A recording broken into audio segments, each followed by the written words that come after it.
Olá, pessoal, tudo bem? Eu sou a professora Marcela Mangulos, professora de Direito Administrativo, e vou tratar com vocês, a partir de agora, neste módulo, das licitações e contratos administrativos. Qual que é a importância de licitações e contratos administrativos e por que a gente está fazendo um módulo em separado, um estudo separado? Bom, primeiro de tudo, e o mais óbvio, é porque é um tópico do seu edital. Imagino que todos os editais prevejam, nesse nível de exigência, prevejam licitações e contrato administrativo como um tópico bastante importante. E isso por quê? Porque licitações e contratos administrativos são instrumentos dentro do direito administrativo, e o direito administrativo é, para mim, um dos mais importantes para quem quer ser servidor público, e é isso que nós vamos alcançar aqui com o nosso estudo.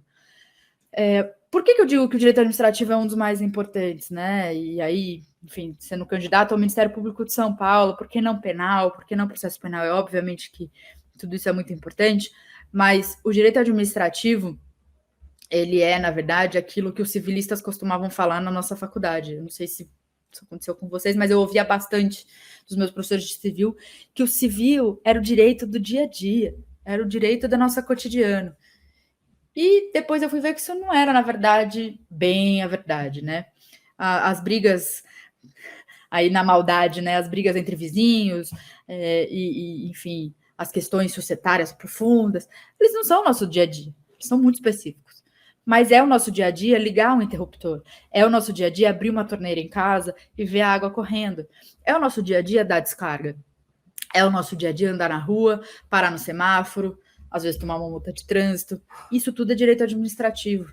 Então, o direito do nosso dia a dia, o direito do nosso cotidiano, ele é o direito administrativo. A gente pisa no direito administrativo, a gente bebe o direito administrativo, né? Então, quando a gente dá a descarga, a gente está mexendo com o saneamento.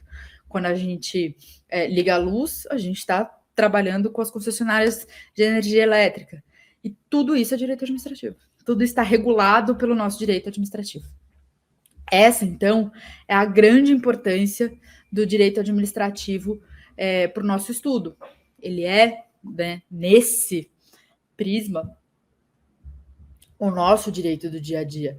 Então, muitas vezes, o analista do Ministério Público, e é importante que ele conheça muito bem o direito administrativo, as questões de fundo que ele vai tratar, considerando que ele é um curador da lei e do interesse público, né, desse interesse difuso público, é justamente entender um pouquinho sobre direito administrativo, né? Conhecer as regras desse regime e entender basicamente como isso funciona, né? E justamente avaliar as atitudes dos administrados, dos políticos, enfim, de todos aqueles que estão subjúdice ali, né, do Ministério Público, com base nesse racional.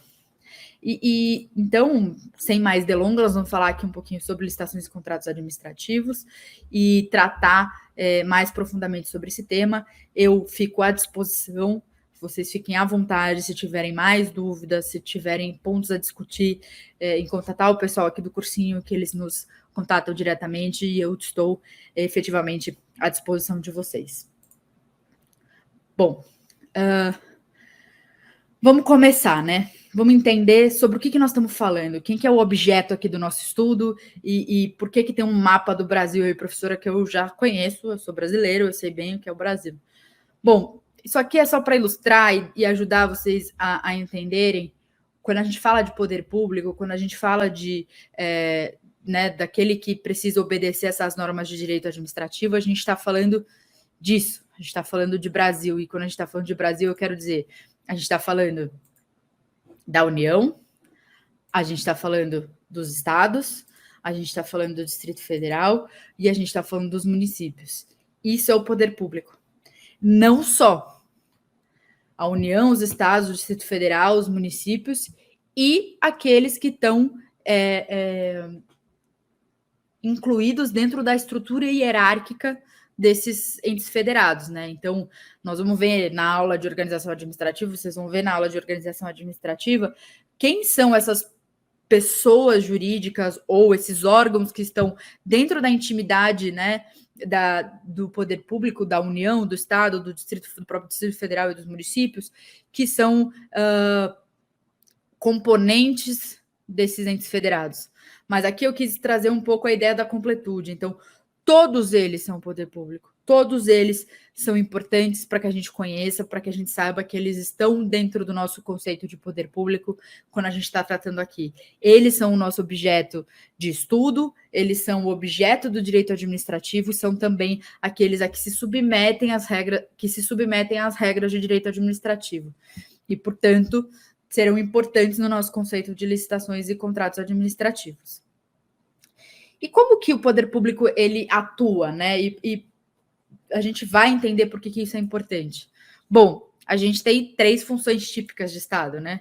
A legislativa, que vocês já estão cansados de saber, que é aquela que basicamente trata da inovação na ordem jurídica, né? A única que inova na ordem jurídica, através das leis, enfim, das normas conforme estabelecido na Constituição Federal, dentro de um regime, de um processo legislativo muito específico.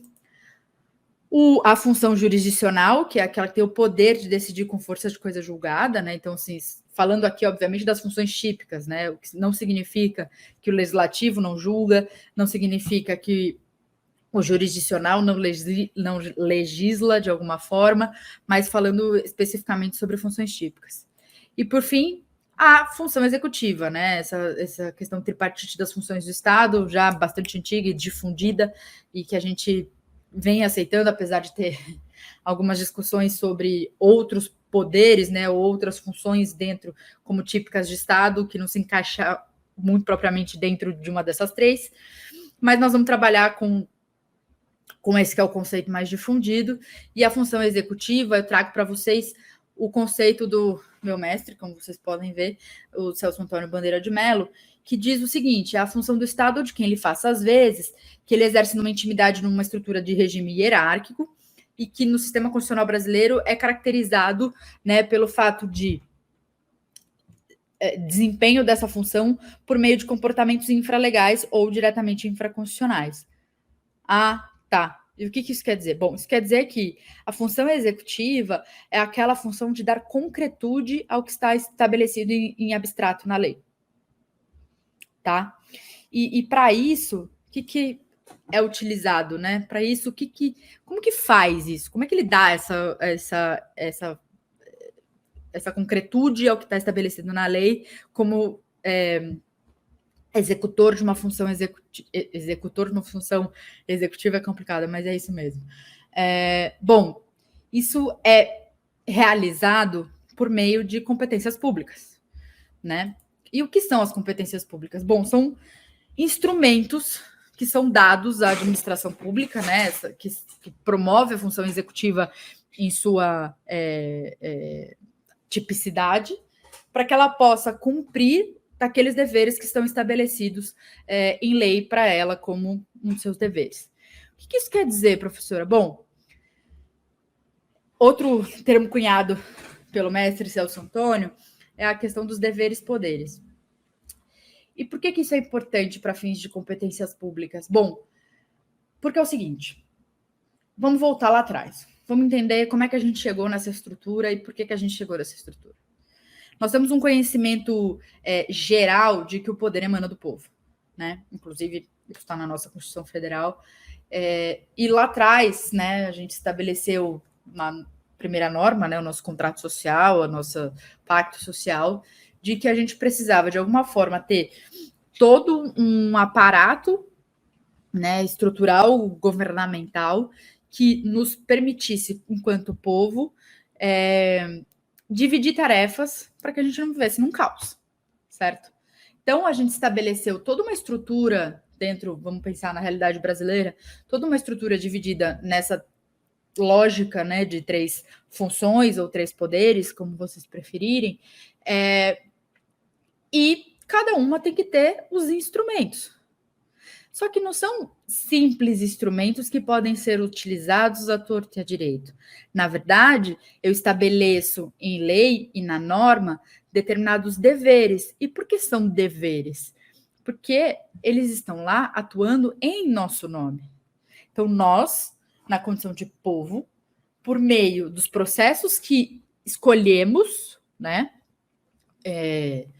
Enfim, por meio de todos os instrumentos que são dados, por meio dos processos que foram escolhidos e as formas que a gente tem de se manifestar como povo em relação aos nossos interesses, estabelecemos em lei determinados deveres que queremos que sejam executados, que sejam cumpridos. E para isso, outorgamos determinados poderes, ou seja, demos instrumentos para que o poder público promova, né, execute esses deveres estabelecidos na lei ou na Constituição Federal diretamente.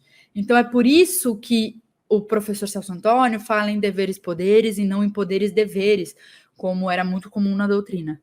Porque a chave é, esses poderes, eles só podem ser utilizados se e quando forem para cumprir determinados deveres estabelecidos em lei ou na Constituição Federal. Não é sem limites, não é um cheque em branco dado ao poder executivo ou, enfim, a qualquer outro poder que esteja atuando na função executiva. Então, nas palavras do mestre, as competências públicas, elas são esse círculo que compreende um plexo de poderes, ou seja, um plexo de instrumentos que o exercício, né, demarcados por que são instrumentais, legalmente, ou seja, estabelecidos em lei. Esses poderes, eles não são quaisquer poderes. A administração pública não pode vir e utilizar de qualquer instrumento que ela bem entende. Ela tem limites estabelecidos em lei. Para quê? Para satisfazer interesses que sejam estabelecidos, deveres que são estabelecidos na forma de interesse público. Então, elas têm que ser exercidas dentro de um determinado limite, e o limite é interesse público. E o que é interesse público? De forma simples e sem querer aprofundar, porque nós não estamos aqui num curso de mestrado nem num curso de doutorado, mas a ideia é de interesse público que seja uma dimensão social daquilo que é o indivíduo como alguém que compõe a sociedade. Então, eu, Marcela, enquanto indivíduo, não tenho interesse algum em ser presa. Mas eu entendo que, enquanto uma integrante de um corpo social, é fundamental que existam as prisões e as leis penais e todo esse processo de prender as pessoas se essas normas forem infringidas. Então, o interesse público é aquela dimensão social dos interesses das pessoas enquanto integrantes de um corpo social, de uma sociedade. Então, este é o limite para o cumprimento dos deveres. Então, eu tenho estabelecido como um dever um interesse público, aquilo que eu estabeleci em lei, né? Esse interesse público ele é correlato a este dever de dar concretude pela administração pública, que está associado a determinados poderes estabelecidos em lei, ou seja, instrumentos regrados pela lei, com os limites estabelecidos na lei, para que a administração pública possa, utilizando-se de sua competência dada por nós, povo, através do regime previamente estabelecido na Constituição Federal, para que ela possa dar concretude à sua função executiva, ou seja, dar concretude àquilo que está estabelecido em lei, que foi definido assim pelo povo. Então, entendido, professora, a administração pública ela vem e ela tem uma função executiva, basicamente, né, de forma típica, de dar concretude à lei, e para isso ela estabelece eu estabeleço, né, como povo, como dono, né, do interesse público, como dono deste poder, eu estabeleço a ela alguns deveres que ela deve cumprir com base no interesse público e dou alguns instrumentos para que ela possa fazê-lo dentro das limitações estabelecidas também na lei, certo? Certo. Tá, mas quais são esses limites? Bom, do ponto de vista da atuação da administração pública e dessa interação entre a administração e o administrado, a gente fala que esses limites, eles são estabelecidos dentro de um regime jurídico, assim como todos os nossos institutos, né, dentro do direito, né?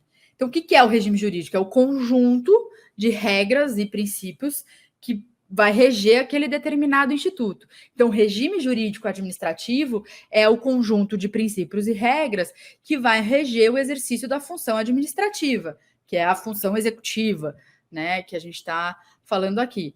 E todos os institutos a ela correlatos.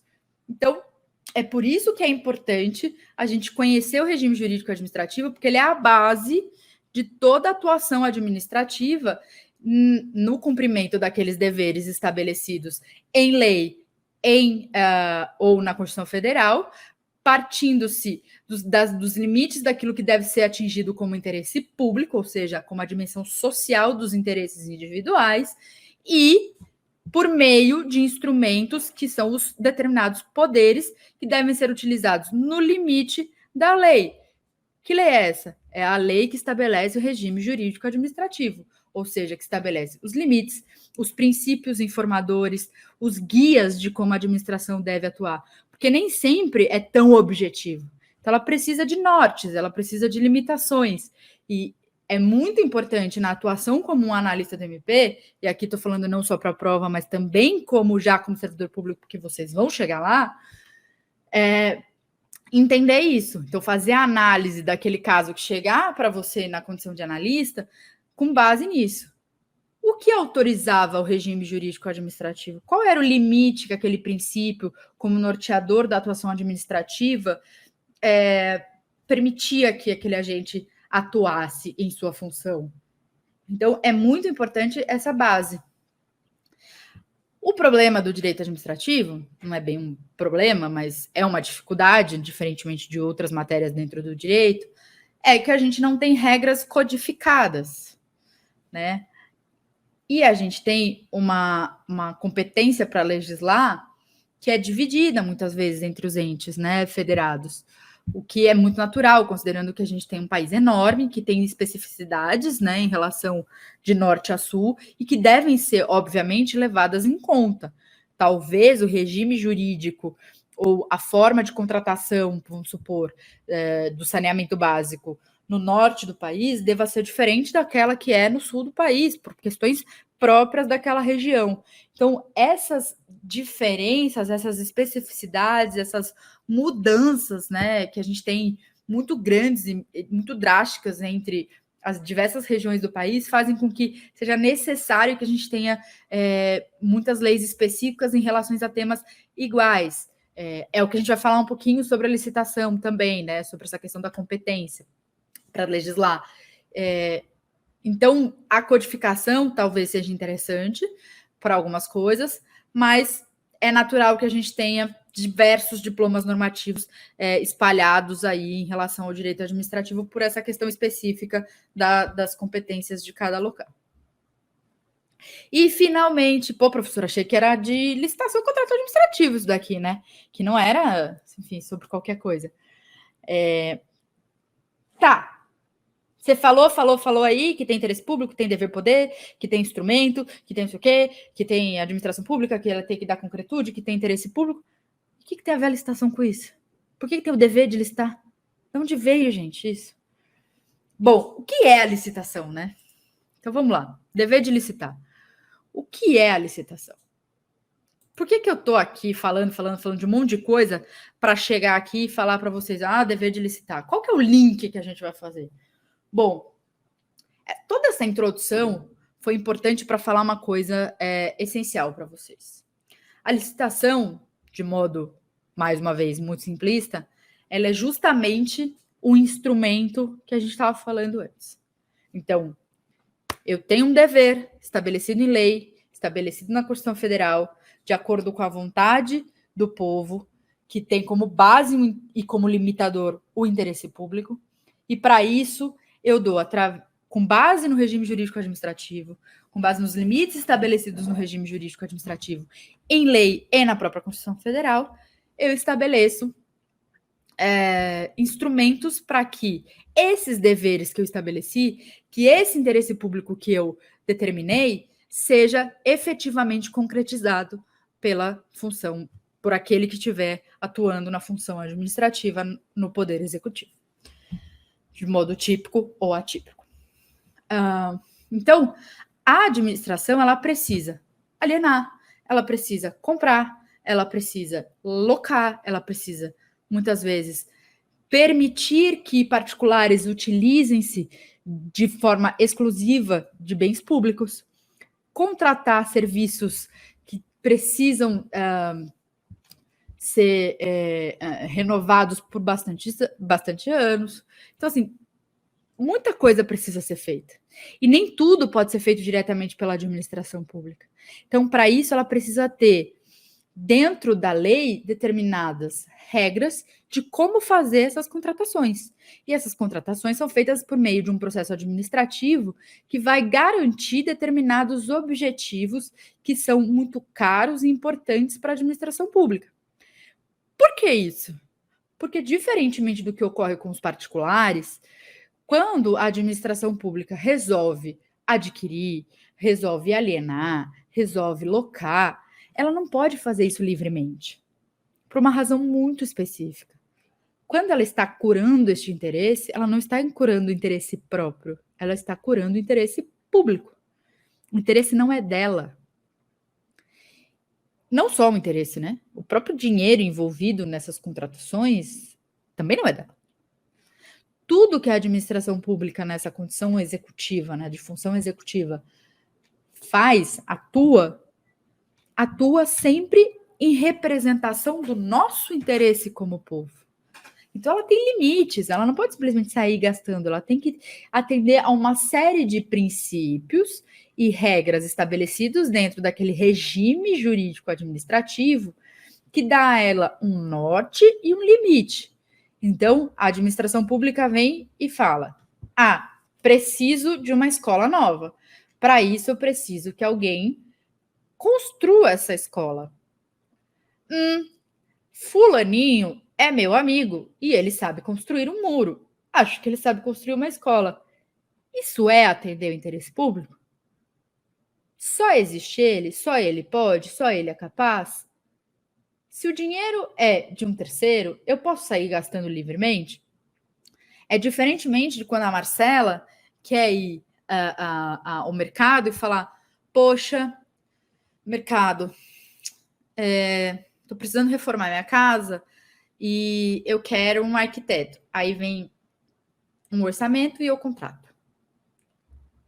Geralmente, quando a gente vai contratar alguma coisa para a gente pesquisa, a gente faz orçamentos, a gente compara, a gente negocia. E por que seria diferente, então, quando a administração vai fazer uma contratação que não é em benefício dela, que não é por razão dela, que não é para atingir o interesse dela e que não é para gastar o dinheiro dela? Por que ela poderia fazer isso livremente? Se nem eu, quando faço isso para o meu interesse exclusivo e para a minha casa, para a minha propriedade, faço isso, eu cuido disso com um carinho, né, de gastar o meu dinheiro de forma mais eficiente, por que não exigir isso também de quem está fazendo isso em meu nome, na condição de indivíduo, né, integrante de uma sociedade? Então, é isso. A licitação é esse procedimento que visa atender àqueles princípios norteadores do regime jurídico administrativo, levando em consideração a característica principal, né, da função administrativa, que é dar concretude àquilo que está na lei. E o que está na lei são os deveres estabelecidos por nós, povo, de quem emana toda essa vontade, de quem estabelece esse interesse público, né? O que é o interesse, o que a gente quer que a administração pública faça em nosso benefício. Bom, a gente quer mais escola, a gente quer prisão digna, a gente quer mais hospitais, a gente quer hospitais de campanha para a Covid. Então, assim, é muito importante ter isso em mente. A licitação nada mais é, então, do que esse procedimento que é um instrumento para atingimento dos deveres estabelecidos em lei ou na Constituição Federal. E, assim, como tudo nessa vida, e boa parte dos pontos importantes do direito administrativo, a gente tem menção expressa na Constituição Federal, no artigo 37, inciso 21, que estabelece não só a regra de licitar, mas também a possibilidade de exceções. Como toda regra, ela tem uma exceção e as exceções serão estudadas. E essas exceções, elas justificam, como toda boa exceção, justifica a regra, né? Comprova a necessidade daquela regra. E, como já falamos aqui, né, em toda essa explicação inicial, por que licitar? Porque existe um interesse público que precisa ser curado. e ele pode ter que ser curado através de uma alienação, através de uma aquisição, através de uma concessão, e para isso a gente tem um procedimento que deve seguir aquilo que está estabelecido em lei, porque o Estado, assim como nós, é submetido à lei, né? Estamos no Estado de Direito, e, portanto, deve seguir os limites legais estabelecidos pela Constituição Federal e, obviamente, na própria lei, para que possa dar concretude por meio de atos infralegais ou infraconstitucionais. Então, esse primeiro tópico, essa primeira aula era justamente para introduzir o tema do dever de licitar, a importância da licitação e quem é ela na ordem do dia aí do direito administrativo e por que ela existe dentro da função administrativa. Espero que tenha ficado claro.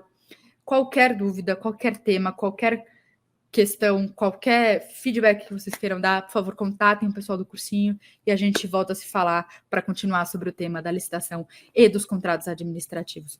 Muito obrigada pela sua atenção, espero que tenha te ajudado e contem comigo. Olá, seja muito bem-vindo, bem-vinda aqui ao Vencendo Concursos. Você acaba de assistir a uma das aulas, ou uma parte das muitas aulas que nós temos aqui no Vencendo Concursos, para o curso preparatório da Caixa de Previdência de Cubatão, cargo escriturário. E se você chegou até esse presente momento, é porque ficou satisfeito com a aula. Espero que sim. Bom, e nós aqui do Vencendo Concursos temos o curso online completo para que você consiga aí a sua aprovação nesse concurso. Um concurso muito bacana da região, né, Cubatão, e que com certeza absoluta, estudando com bastante organização, disciplina e foco, você conseguirá a sua aprovação. Nós aqui do Vencendo Concursos temos o curso online completo. Olha, deixa eu mostrar para vocês quais são as vantagens desse curso online preparatório, para que você, claro, tenha uma ideia, tenha uma noção e, consequentemente, comece a estudar com a gente aqui o quanto antes. Não dá para perder tempo, né, galera?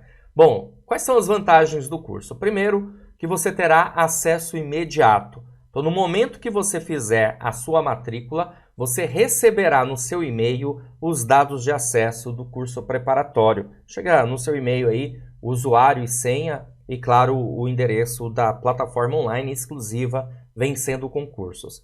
Você terá também acesso ilimitado, ou seja, você poderá assistir às aulas quantas vezes você quiser, tá bom? E você terá teoria e questões comentadas. Aliás, são centenas de questões comentadas aí pelos nossos professores. E claro, você também terá um material em PDF, você poderá baixar, montar aí a sua apostila, caso você queira. Isso depende, claro, de aluno para aluno. Tem aluno que prefere fazer anotações no caderno, todas as explicações ali dos professores em vídeo. Outros preferem transformar o material em PDF, numa apostila e fazer as anotações, as observações, ok? Vai ficar realmente a seu critério, tá certo? Bom, além disso, nós vamos dar um bônus também, que é um simulado. A prova está marcada para meados, aí, finalzinho de setembro, né? E você terá aí conosco um simulado por meados aí de agosto. Para quê? Para que a gente possa fortalecer o seu conhecimento e você, claro, visualizar onde está ainda pecando no estudo para ainda dar tempo de corrigir, de consertar e, consequentemente, ser aprovado no concurso. Tá bom? Como que você faz para adquirir o curso preparatório? É o seguinte, abaixo do vídeo, na barra de descrição ou na barra de comentários, vai ter um link. Você vai clicar nesse link, vai ser redirecionado à página do curso e lá você encontrará todas as informações do curso preparatório, tá? Inclusive mais aulas demonstrativas, caso você queira assistir outras aulas aí. E vai ter um botão amarelo lá, vai clicar nesse botão, preencher seus dados, escolher a forma de pagamento e pronto, fazer a sua matrícula para começar a estudar aqui com a gente. Caso você tenha alguma dúvida, pode entrar em contato conosco pelo WhatsApp. Tá aí os números, ó, 11 94783 8693 ou o 97465 6052. Entre em contato conosco se você tiver alguma dúvida para que possamos esclarecer. Vale lembrar que o curso preparatório está no valor de lançamento. Olha só o valor, gente, de R$ 597 por apenas R$ 247 ou 12 vezes de R$ 24,65 no cartão de crédito. Mas vale lembrar que eu não sei até quando a gente vai conseguir segurar esse valor. Então, quanto antes, faça sua matrícula para começar a estudar para o concurso da Caixa de Previdência de Cubatão para o cargo de escriturário, tá certo? Vou ficando por aqui, um grande abraço para vocês, a gente se vê dentro da plataforma. Ó, já clica aí no link e já faz a sua matrícula. Valeu!